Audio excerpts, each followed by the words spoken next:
नमस्कार दोस्तों, अगर आप डिफेंस न्यूज़ को फॉलो करते हैं तो आपको पता ही होगा कि पिछले दिनों एक आर्टिकल आया था कि भारत बना सकता है रॉकेट फोर्स। तो हम आपको बड़े ही कम शब्दों में बताएंगे कि रॉकेट फोर्स क्या है और इसकी आवश्यकता भारत को क्यों पड़ी। आप यहां पर द टाइम्स ऑफ इंडिया का आर्टिकल देख सकते हैं। यहां विपिन रावत जी ने बताया है कि भारत को एक आवश्यकता है एक रॉकेट फोर्स की। CDS विपिन रावत ने बताया कि चीन बहुत आक्रामक होता जा रहा है, साथ ही साथ वो ईरान व तुर्की के साथ अपना जो दोस्ताना रिश्ता है वो बढ़ाता जा रहा है और जल्द ही वो अफ़गानिस्तान पे अपना पैर पसार सकता है। और चीनी सभ्यता पश्चिमी मुल्कों का मुकाबला करने के लिए इस्लामिक सभ्यता के साथ मिलती जा रही है, अर्थात पाकिस्तान, ईरान, तुर्की इनके साथ मिलती जा रही है।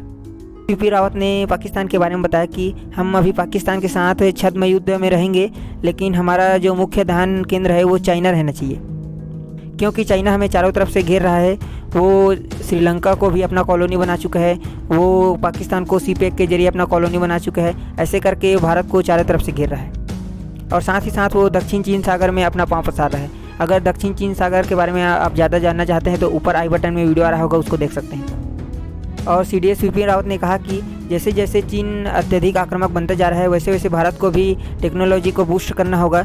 चीन के साथ साथ हमें भी अपनी जो टेक्नोलॉजी है वो बढ़ानी होगी, अर्थात हमें अपने वेरियस क्षेत्र जैसे ऊर्जा, बैंकिंग, परिवहन आदि क्षेत्रों में अपनी टेक्नोलॉजी को बढ़ानी होगी।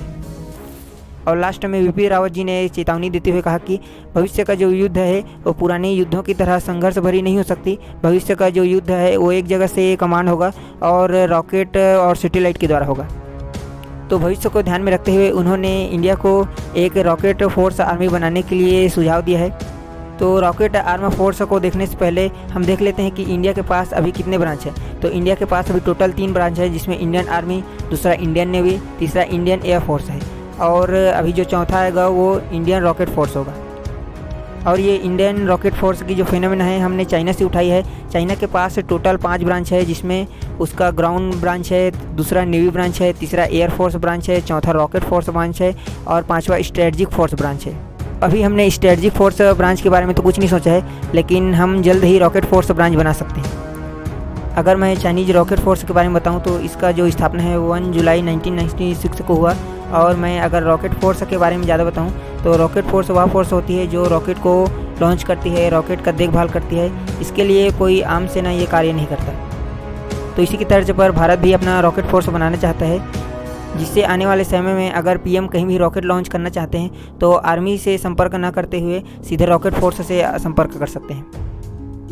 अगर मैं इंडिया के मिसाइल अर्थात रॉकेट्स के बारे में बताऊं तो हमारे पास बहुत प्रकार के रॉकेट्स हैं, जैसे सूर्या के मिसाइल, सूर्या, ब्रह्मोस इत्यादि हैं। और इन जो मिसाइल की लॉन्चिंग है वो डिफरेंट तरीके से होती है, जैसे कि सरफेस टू सरफेस, दूसरा सरफेस टू एयर इत्यादि।